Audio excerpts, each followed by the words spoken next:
So the Enneagram Type 2 is called the helper. The Type 2 will do anything to help a friend out, yeah? You'll often find us as teachers, counselors, ministers. We truly, truly are fulfilled by helping others. Now, the deal is, we love to help others, but we are not keen on asking for help ourselves. Okay, so we're happy to give and help, but we don't want to be needy. We have no needs. In fact, we're an image type, and we never want to appear needy. But we have a keen sense of others' needs, right? We can anticipate what you need, as a matter of fact. A doctor that I used to work for, this was my nickname, was Radar. I knew what she needed long before she did. So we have a big antenna for others' needs, but not really our own. So the other name for the Type 2 is the giver, and we will give to a fault. Okay, I remember being on a panel for the Enneagram, and someone asked the question. They're like, "Well, what happens when the giving just runs out, when there's not any left?" And I was so taken back by that question because it would never occur to me that it would run out. Twos need to hear this, yeah? Because they'll give that much, yeah? In fact, my best friend, she used to have this great saying, and she always told me, this is how your epitaph is going to read. Lori, she gave and gave and gave till there was nothing left. Her body was never found. So finding that balance of where giving is a little too much, yeah? So with the numbers, with these personality types, we have the extremes, okay? So on the ideal, we have Mother Teresa.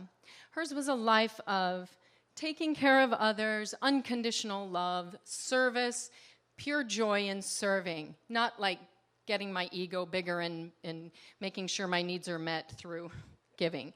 And on the other side, the other extreme, we have the martyr, right? The one that just gives and gives, and you never call me, and there's strings attached to the love, and they give in order to get their own needs met. So we hold up Mother Teresa as the ideal, yeah, and then we kind of have this martyrdom on the other end.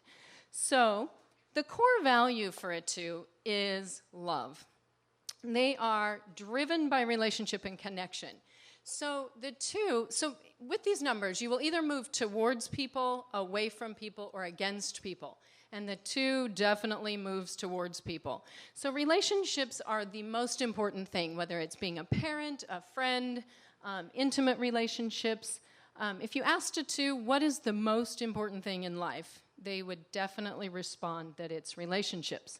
And therefore, their greatest wound, the 2's greatest wound, is feeling as though they're not worthy of love. And so this need to be loved, they're driven by love, but yet they don't feel worthy of it. So that's where that dynamic of, if I just give enough, if I help you enough, then I'll be loved. So that's kind of where that woundedness comes from.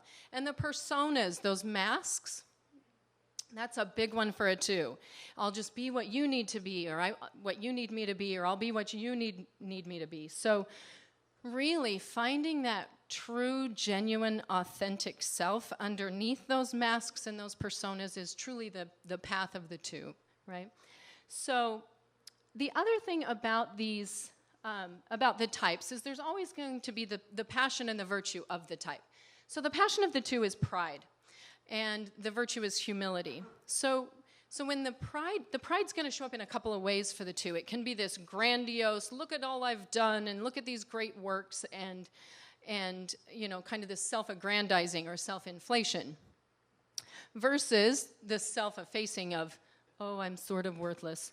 But they're both based on pride. So finding that equilibrium for the 2 is about humility. And my favorite definition around humility is accepting one's imperfections, yeah, and one's limits.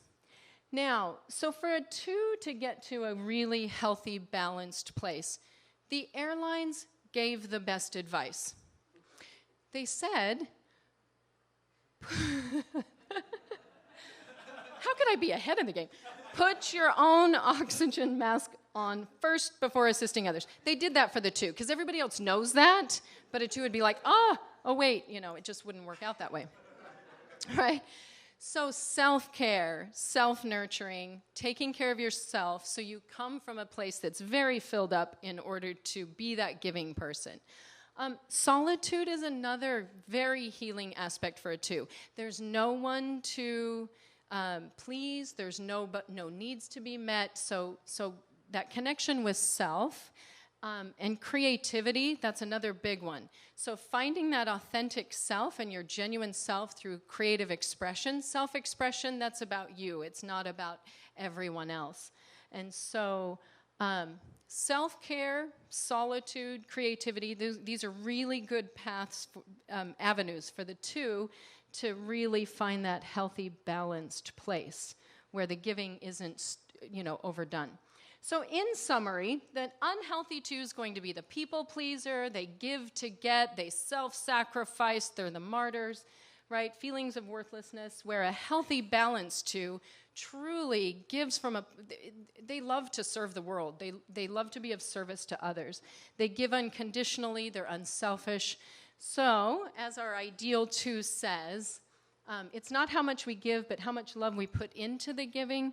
And again, that comes ideally from a really healthy place. So that is the 2.